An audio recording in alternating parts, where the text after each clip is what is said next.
I came home to find what I found. What I found was nothing left in my home. My dogs were dead, and my boyfriend is in serious condition.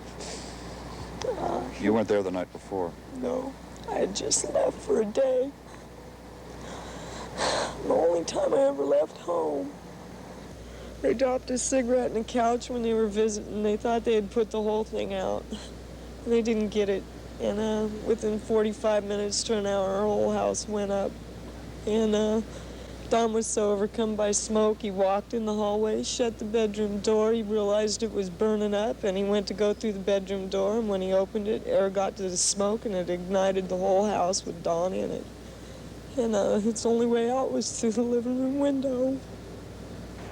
When we shot this film this past May, 23-year-old Donald Raymond was fighting for his life. He had suffered second and third degree burns over 93% of his body.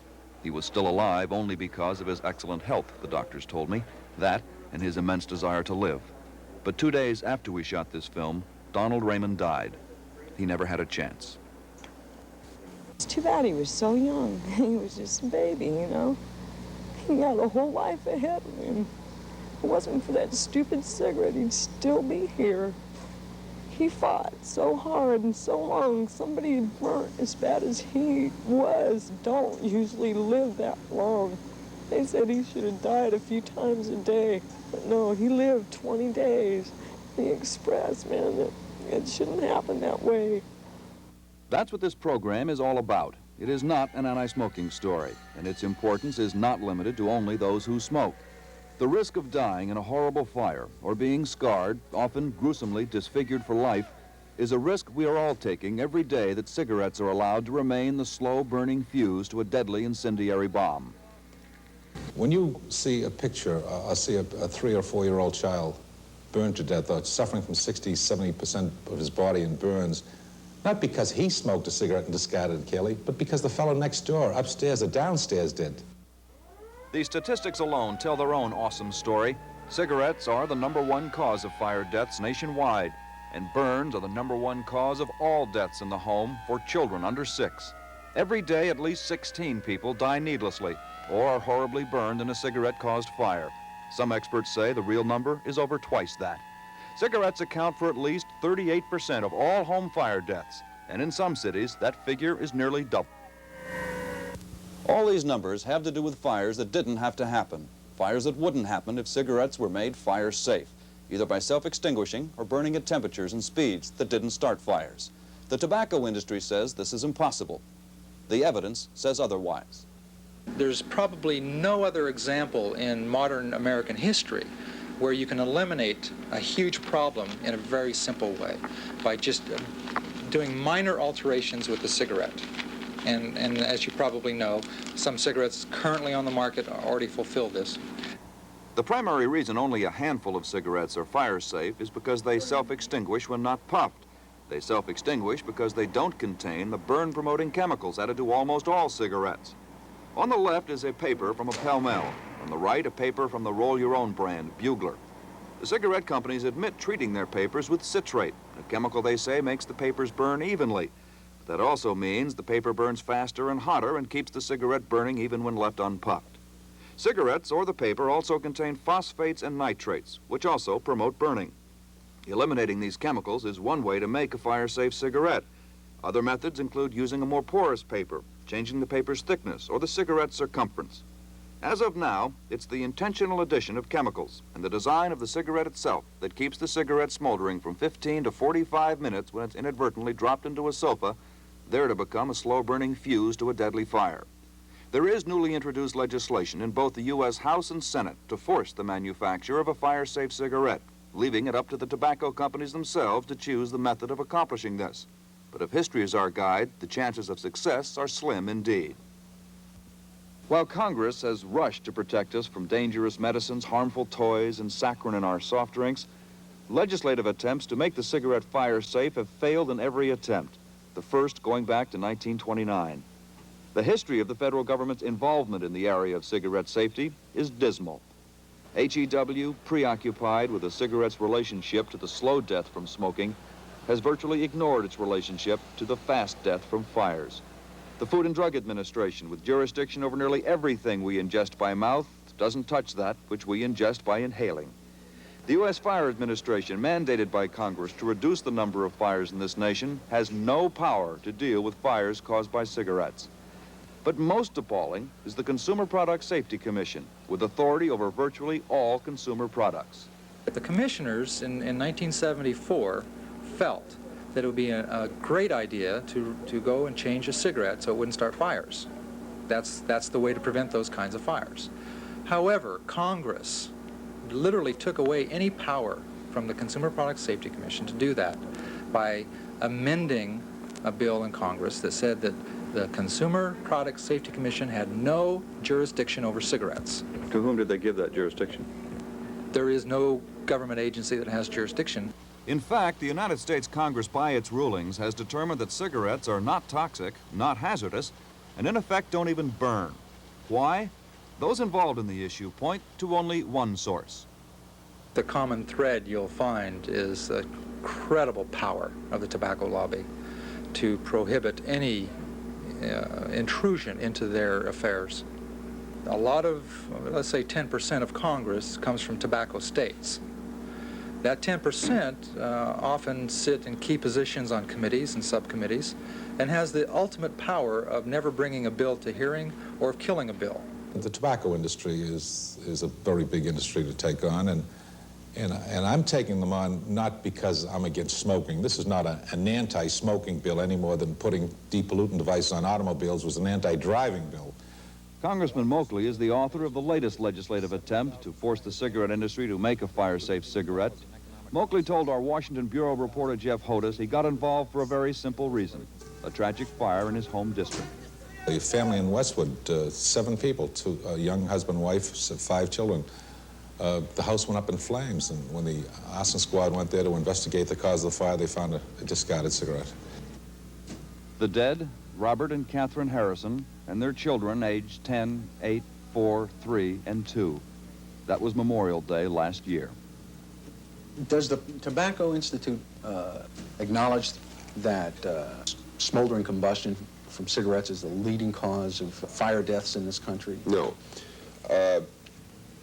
Certainly we are aware that a smoldering cigarette under certain circumstances can cause an accidental fire, can cause injury, property damage, loss of life. Now, as far as the Tobacco Institute and the cigarette manufacturers are concerned, one such incident is one too many. We don't see that it's the product that does that unfortunate damage. We think it is the circumstance that contributes to it.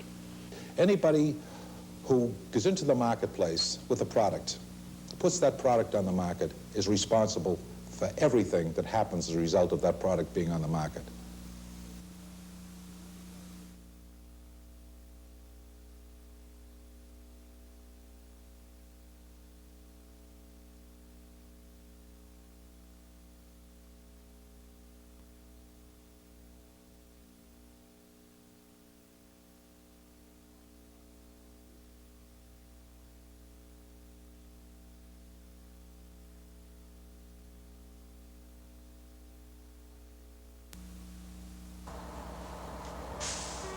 The cigarette-caused fire is one that usually starts in an overstuffed chair, sofa, or mattress, which has led the regulators, who have no control over the cigarette, to look elsewhere for a solution.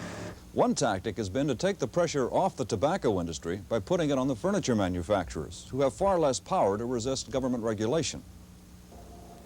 There are only 2 things wrong with making the furniture folks come up with fire-resistant fabrics, which they are already doing, instead of making these cigarettes fire-safe. Those 2 things are time and money. The upholstered furniture industry has estimated that it will cost them $1.3 billion to make all the furniture in America flame-resistant and cigarette-resistant. It does not address any of the furniture that is already out there, so conceivably it could be up to a period of 30 years until we have an entire population of furniture which is in fact cigarette-resistant. In those 30 years, nearly 500,000 of us could be dead or disfigured from cigarette-caused fires. Gordon DeMont is in charge of the California Bureau of Home Furnishings. Since California is the only state requiring flame-retardant furniture, DeMont has been testing furniture fabrics and cigarettes for 12 years in his Sacramento lab. Or that it's not typical of other cigarettes, and that maybe have something to do with it. For our program, DeMont set up 10 miniature overstuffed chairs made of a cotton batting stuffing and covered with a cotton velvet fabric. DeMont used Pall Mall as a control cigarette, to which we added a variety of popular brands, and included Shermans, which are claimed to be made without chemicals and tend to self-extinguish, and also Carltons, a low tar and nicotine brand, which, although they do keep burning, tend not to start fires. It took 5 minutes to get all the cigarettes lit. In this test, the Pall Mall began to ignite the fabric within 5 minutes, most others within 15. The smoke that's coming out of there now is no longer just cigarette smoke. Oh, no, certainly not. The fabric's already ignited, and probably the stuffing material underneath the fabric has already started to smolder. And that's true for most of these systems at the present time. This test proves the point made by those who support a fire-safe cigarette. That is, if cigarettes were made to self-extinguish within 5 minutes of the last puff, they'd be far less likely to start fires such as these. Can we tell at this point whether the Carlton has ignited that simulated sofa? Right now, I would say the Carlton, it looks borderline. I would say the Sherman at this point has not ignited the stuffing material underneath. It doesn't appear to me. This test and tests like it conducted elsewhere offer excellent evidence of how most cigarettes ignite sofas into flames. All you have to do is wait. But it's not true in every case, and that's the challenge facing the tobacco makers. This is a letter from the National Bureau of Standards to the National Cancer Institute, and it's dated just this past May 9th. In it are the results of tests they ran on cigarettes currently on the market, and they conclude that a cigarette with a low propensity to start fires could be made without raising tar and nicotine levels. In fact, could be made without changing any of the traditional characteristics of the cigarette, such as taste. But they also conclude that cigarettes that tend to be fire safe, in fact, are already on the market, even though the manufacturers may not be aware of what they've created, which would indicate that what the cigarette companies steadfastly maintain they can't do, they're already doing. It's not impossible. We've got, there are cigarettes on the market now that'll go out in 5 minutes. A fire doesn't age discriminate, like the elderly couple who were apartment sitting their kids' condominium in this plush Los Angeles building known as Bunker Hill. Last November 1st, the couple, the husband already on fire, jumped to their death from the 11th floor. The man in the next apartment burned to death trying to get to the elevator. It was his cigarette, firefighters say, that started it, not the elderly couple's. And fire kills the young, like this 3-year-old boy caught on a fire in his home last January. He hid in a closet for safety and burned to death. The cause, a cigarette. Of course, not all fires necessarily kill. In fact, 3 out of 4 victims of cigarette-caused fires do survive. But sometimes that survival isn't much better, because there's almost no injury that's as traumatic for the victim as burns. When Larry Wright was 10, he was already interested in football. That same year, Larry was a fire victim and spent the next few years undergoing the seemingly endless, painful reconstructive surgical procedures. Patty Bullard, at 7, was blonde, pretty, and full of smiles. But a fire turned pretty Patty into this. The next 3 years, Patty spent in hospitals undergoing 70 skin grafts. For 6 years after that, more hospitals and 25 reconstructive surgery operations. She's now 25, married, but still rebuilding her life.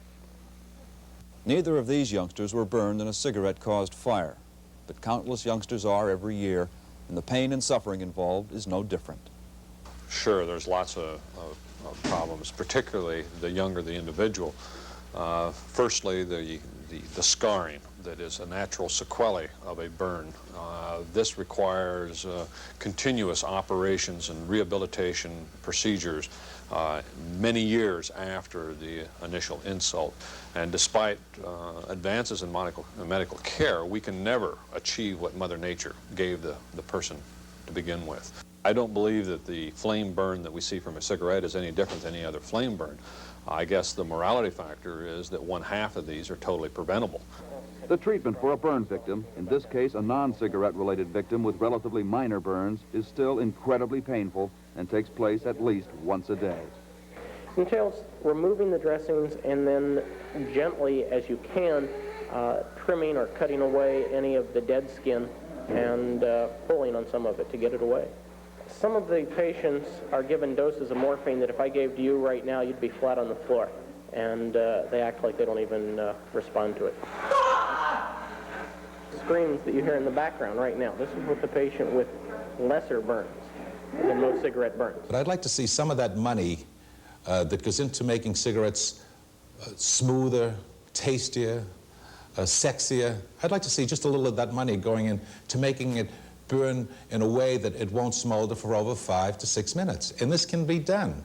In the question of the so-called self-extinguishing cigarette, whatever the technology may be that could be relevant, the ultimate question is consumer acceptance. Who will buy it?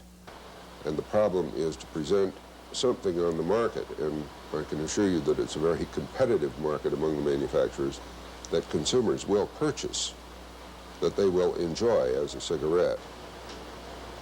So you're saying that the smoking public won't buy these cigarettes if there were a cigarette on the market that went out if it was not puffed? Well, yes, in essence, I think in keeping with the technology now available.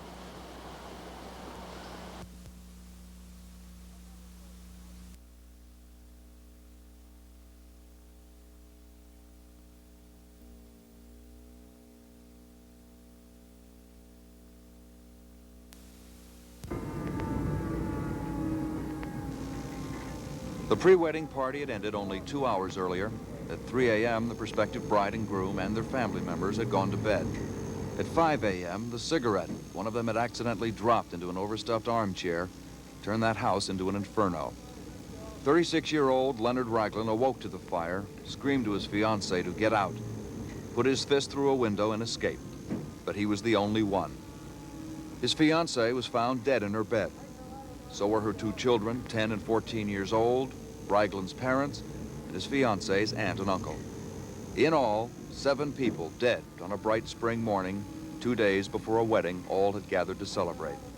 All because a cigarette that only one of them had smoked became the fuse to a fire that killed the rest.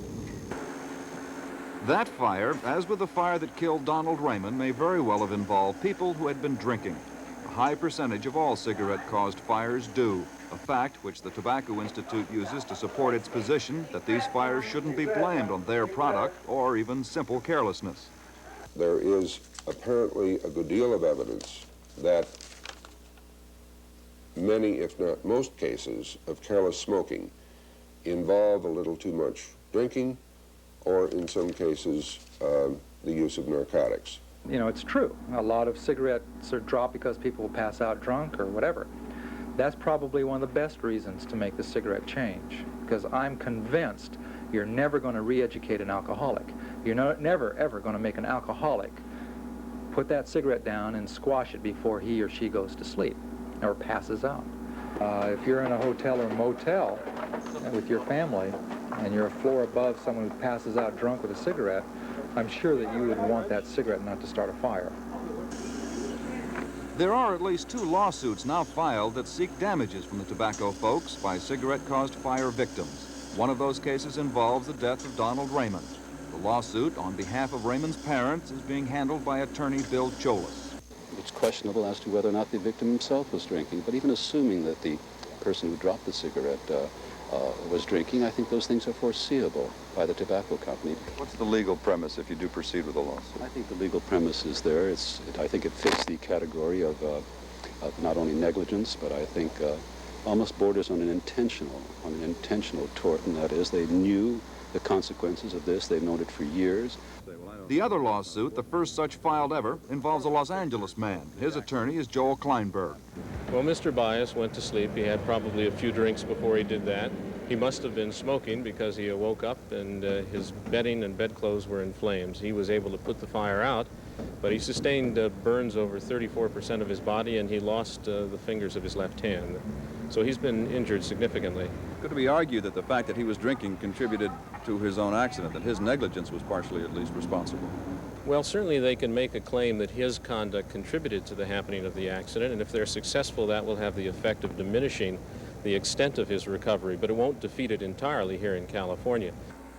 Because these cases are now pending in the courts, the manufacturers involved declined comment to us about them. Incidentally, not all cigarette-caused fires fit this same pattern. Examples? Extinguish your cigarettes and refrain from... This is the inside of a commercial jetliner after firefighters last October discovered a cigarette left by a passenger on the previous flight had ignited the plane's interior hours after it had been parked and buttoned up for the night. Damage, over $3 million. During the 11 years of the Vietnam War, 3 times as many Americans died in fires in this country than died fighting in the war. According to some estimates, deaths from cigarette-caused fires alone nearly equaled the Vietnam War dead. The number of patents that deal with some sort of cigarette safety number over 50 and date back to 1854. But there are over 20 patents currently on file that deal with cigarette fire safety specifically. The Tobacco Institute says none are practical, but they won't back up their contention. I don't know of any single research document that would comprise what you're talking about. But certainly there is enough information available on the technologic side to indicate the kind of product that would be required, and then on the consumer acceptance side to indicate the kind that would be accepted or rejected. And apparently at the moment there is no known match. The Tobacco Institute has said things like that often. What I would like to do is see their reports, see their data, see their information. Have you tried? Absolutely, we've tried. What happens? No response. There's research material on paper that the Tobacco Institute has on this or could get its hands on? No, I don't know of any specific research paper that would specify this. The cigarette is definitely commercially feasible. Charles Cone has invented what he calls the co-light process. It puts cigarettes out if left unpuffed. He's tried to get the cigarette companies to test it themselves. He says they won't. The puff is exactly the same as a normal puff on an untreated cigarette. The taste is the same, the smoke volume is the same, there's no distinguishable difference. Apparently you also tend to drive up the tar and nicotine yield, which is a factor that, again, many consumers would find offensive and less desirable. We have found that, not this agency, but research that's going on at the Bureau of Standards has found that there are some low-tar cigarettes that are also have a low propensity to ignite furniture. So that would disprove that. Columbus, Georgia, this past June 6th, 3 babies left in the care of their grandparents. A cigarette accidentally dropped into an overstuffed chair in the living room, smoldering unnoticed until all were asleep, then bursting into flames. The fire killed the grandparents and the children, 1, 2, and 3 years old. It's a scenario that occurs some 70,000 times a year in this country, fires started by cigarettes that scar, char, and kill innocents. The legislation introduced in the U.S. Senate to force the creation of a fire-safe cigarette and stop these kinds of preventable tragedies is sponsored by California Senator Alan Cranston. And I'm not concerned about the strength of the tobacco interests. If they lick us, they lick us, but I'm not convinced that they will be able to do so if we generate enough public interest in this cause. Probably the biggest problem in taking on the tobacco companies and making them move is that everyone believes that you can't take on the tobacco industry. It's too big, it's too powerful. And probably that's the single leading cause in nothing happening, is that people don't think it's possible. And I do. The subcommittee in the House of Representatives that will take up the safe cigarette legislation is made up of 7 members. We already know 5 of those members take money from the tobacco lobby. So that legislation will never even get out of committee unless those congressmen know enough people care.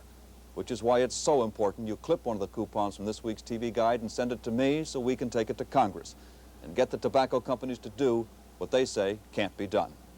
I'm Evan White, News Center 4.